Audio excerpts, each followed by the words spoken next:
আলাইকুম ভিউয়ার্স, কেমন আছেন সবাই? আশা করি ভালো আছেন। তো আমি আপনাদের নিয়ে চলে আসলাম আমার ছোট্ট ব্যালকনিতে। এই দেখতে পাচ্ছেন এখানে ছোট একটা টব আছে। তো এই টবের মধ্যে ৩ টা মরিচ গাছ আছে মাশাআল্লাহ। তো এই ৩ টা মরিচ গাছে এর আগে ১৫ থেকে ১৬ টার মতো আমরা মরিচ পেয়েছি এবং গাছ ছোট হলেও মাশাআল্লাহ ভালোই ফলন হয়েছিল। আর এই গাছগুলো আমরা চারা হিসেবেই কিনে নিই। আমরা একদিন শাক কিনে এনেছিলাম। তো এই শাকের ভেতরে ৩ টা গাছ ছিল। তো এরপর আমরা আরকি শখ করে টবে লাগিয়ে দিয়েছিলাম। তো কিছুদিনের মধ্যে এগুলো খুব সুন্দরভাবে সতেজ হয়ে ওঠে এবং কিছুদিন আগে এই গাছ থেকে আমরা প্রায় ১৫-১৬ পিস মরিচ খেয়েছি কিন্তু। ঠিক আছে? তো গাছের জিনিস এটা অল্প হলেও কিন্তু অনেক ভালো লাগে। মানে শখের জিনিস। তো আবার নতুন করে গাছে ফলন আসছে এই যে মরিচ দেখতে পাচ্ছেন। এই যে এখানে আছে, এই যে এইখানে।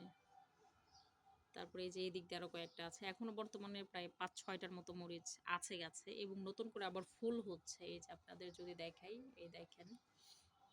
এই যে এদিক দিয়ে, এই যে এদিকে, তারপর আবার এই যে এদিক দিয়ে আছে। হ্যাঁ? তো নতুন করে কিন্তু আবার ফুল আসছে। তো ১ টা ২ টা হলেও ভালো লাগে, শখের জিনিস। আর এগুলো আমাদের কেনা ছিল না। ঠিক আছে? এগুলো অবহেলিত ছিল। আমরা গাছ লাগিয়ে মাশাআল্লাহ এগুলো খুব আল্লাহ তাআলা খুব সতেজভাবে সুন্দরভাবে এগুলো বেড়ে উঠেছে। বড় করেছেন। মাশাআল্লাহ দেখতে ভাল লাগে। শখের জিনিস ১ টা ২ টা খেলেও শান্তি লাগে। এই দেখেন মাশাআল্লাহ। এই যে কাঁচামরিচ। আবার একটা টমেটো গাছ দেখেন, এই টমেটো গাছটা কিন্তু আমরা লাগাই নাই। ঠিক আছে? তো মাটির সাথে সম্ভবত এটার বীজ কোনোভাবে চলে এসেছিল। তো হঠাৎ করে কয়েকদিন পরে দেখি এখানে ছোট্ট করে একটা চারা গজিয়েছে। তো আমি পাতার সাইজ এবং সিস্টেম দেখে বুঝতে পেরেছি যে এটা টমেটো গাছ ছিল। তো আর তখন ওখান থেকে ফেলে দিই নাই। এই মরিচ গাছের সাথে এই পানিতে হচ্ছে এই গাছটাও আস্তে, আস্তে বড় হয়।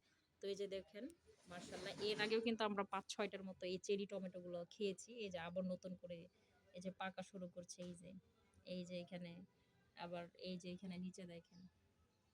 এই যে নিচ দিয়ে এই যে এখানে আছে আবার নতুন করে ফুল আসছে এই যে দেখেন নতুন করে আবার ফুল আসছে এই যে পাকা শুরু করেছে মাঝখানে আবার আছে কিছু ফল তো মাশাআল্লাহ এগুলো কিন্তু দেখতেও ভালো লাগে বিকাল টাইমে অবসর সময় এখানে বসে এসে বসি চর্চা করি এদের পানি দিই ঠিক আছে তো এগুলো দেখতেও ভালো লাগে মাশাআল্লাহ সবাই বেশি বেশি করে গাছ লাগাবেন ব্যালকনিতে একটা সময় এসে বসা যায় একটু শান্তি লাগে মনে আর কি ছোট ছোট গাছ আমি আরো বলেছি যে আরো গাছ আমি লাগাবো ইনশাল্লাহ আমরা এই বাসায় নতুন এসেছি তো এগুলো আমি যখন কুমিল্লাতে ছিলাম সাথে করে নিয়ে এসেছি সাথে কিছু পুঁই শাক আছে এই যে দেখেন এই যে পুঁই শাক মার্শাল্লাহ কত সুন্দর তাজা হয়েছে এই পুঁই শাকগুলো আমরা অনেকবার খেয়েছি একবার লাগিয়েছিলাম প্রায় ৪-৫ বারের বেশি খাওয়া হয়েছে এই যে নতুন করে আবার গজিয়েছে এই যে কয়েকদিন পরে আবার তুলবে এগুলো ডাল দিয়ে রান্না করবো তো সবাই বেশি বেশি করে গাছ লাগাবেন পরিবেশ সুন্দর থাকবে এবং আপনাদের মনও ভালো থাকবে আর ছোট ছোট ভিডিও এরকম